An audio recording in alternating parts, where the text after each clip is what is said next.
French Native American Relations in the Great Lakes Region by Edward I. Maxwell. The Great Lakes region of the Louisiana Territory, referred to as the Pays d'Enhaut in French, has a particularly remarkable history, considering the prevailing nature of European Native American relations. While the conquistadors of Spain, who toppled the Inca and Aztec empires, were ruthlessly pursuing gold, the French settlers of the Pays d'Enhaut were compelled to take a more diplomatic approach. Richard White is an American historian who has made the most significant contribution to the study of this specific time and place in history. White's book, The Middle Ground, sought to oust previous ideas about how the French and Native Americans interacted. To begin, French Native American relations in the Pays d'Enhaut were so different from European Native American interaction in general across North and South America because of extensive cultural exchange. French fur trappers and traders populated the Great Lakes region and funneled countless pelts to forts and outposts as a way of earning their livelihood. In the course of his activities, a fur trapper would become acquainted with countless Native American tribes and communities across the region. This acquaintance tended to result in greater cooperation. It was a very romantic idea previous to Richard White's work that the French were more naturally inclined to form bonds of brotherhood with Native Americans than the English or Spanish. White argues that this theory ignores the important circumstances that are particular to the Pays d'Enhaut. Power is one of the most important things to consider when studying the French Native American relations in the Great Lakes region.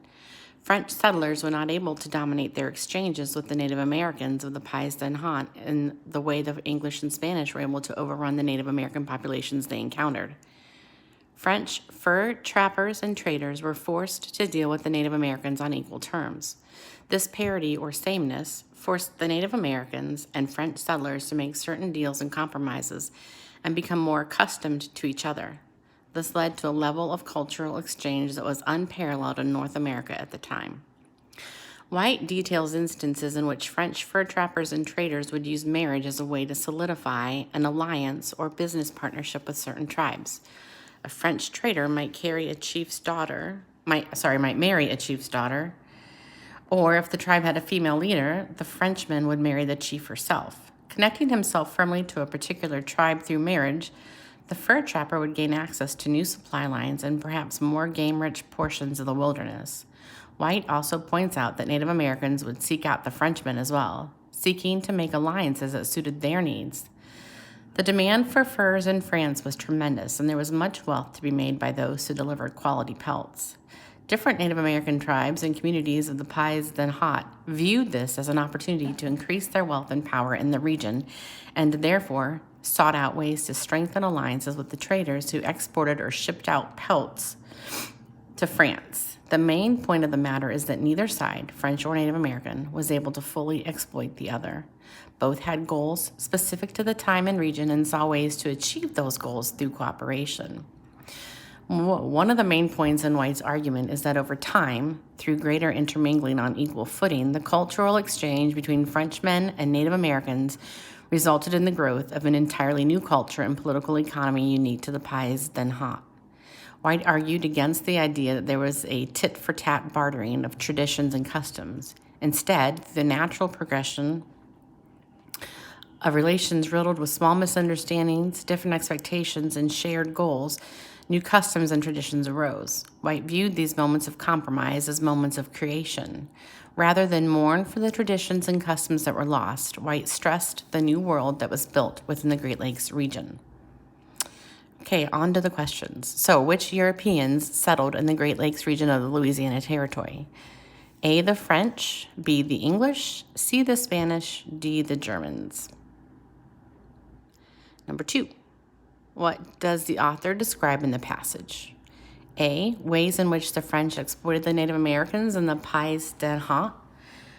B, reasons why the fur trade was not successful in North America. C, arguments made in historian Richard White's book, The Middle Ground. Or D, the problem of Spanish settlements in the Pays d'Enhaut. Number 3, I'm going to move this up a little bit. Richard White suggests, that French and Native Americans dealt with each other on equal terms in the Pays d'Enhaut. Which evidence from the text supports this conclusion? A. French fur trappers and traders populated the Great Lakes region and funneled countless pelts to forts and outposts as a way of earning their livelihood. B. Both the French and Indians had to make certain deals and compromises as they were unable to fully exploit each other. C. The cultural exchange between Frenchmen and Native Americans resulted in the growth of an entirely new culture and political economy unique to the Pays des Hauts. Or D. White's book, The Middle Ground, sought to oust previous ideas about how the French and Native Americans interacted. Number 4, based on the passage, what was the main factor which motivated the interactions of the French and Native Americans in the Pays des Hauts region? A. A desire for cultural exchange. B. A desire for peace.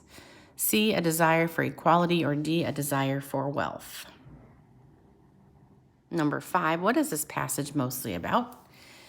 A. A comparison of French and Spanish relations with Native Americans. B. An analysis of French relations with Native Americans in the Pays des Hauts. C. The cultural exchange between Frenchmen and Native Americans in the Pays des Hauts. Or D. How French fur trappers and traders populated the Great Lake regions. That's what's the passage mostly about. Number 6, read the following sentences from the passage. Different Indian tribes and communities of the Pays des Hauts viewed this as an opportunity to increase their wealth and power in the region, and therefore sought out ways to strengthen alliances with the traders who exported or shipped out pelts to France. The main point of the matter is that neither side, French or Indian, was able to fully exploit the other. Both had goals specific to the time and region and saw ways to achieve those goals through cooperation. What does the term exploit mean in this context? Exploit doesn't mean A, to understand, B, treat unfairly, C, work with, or D, forgive.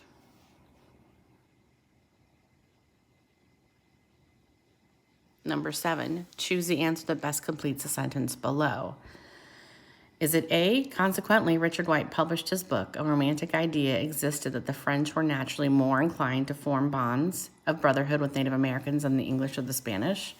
Or is it B, before Richard White published his book, a romantic idea existed that the French were naturally more inclined to form bonds of brotherhood with Native Americans than the English or the Spanish? Is it C, at last, Richard White published his book, A Romantic Idea that existed that the French were naturally more inclined to form bonds of brotherhood with Native Americans than the English or the Spanish? Or is it D, ultimately, Richard White published his book, A Romantic Idea existed that the French were naturally more inclined to form bonds of brotherhood with Native Americans than the English or the Spanish? Number 8, list at least 2 ideas that Richard White's book, The Middle Ground, sought to oust. Look back in your reading. That's toward the end of the paper. Number 9, describe how intermarriage could benefit both French and Native Americans. So find that in the paragraphs.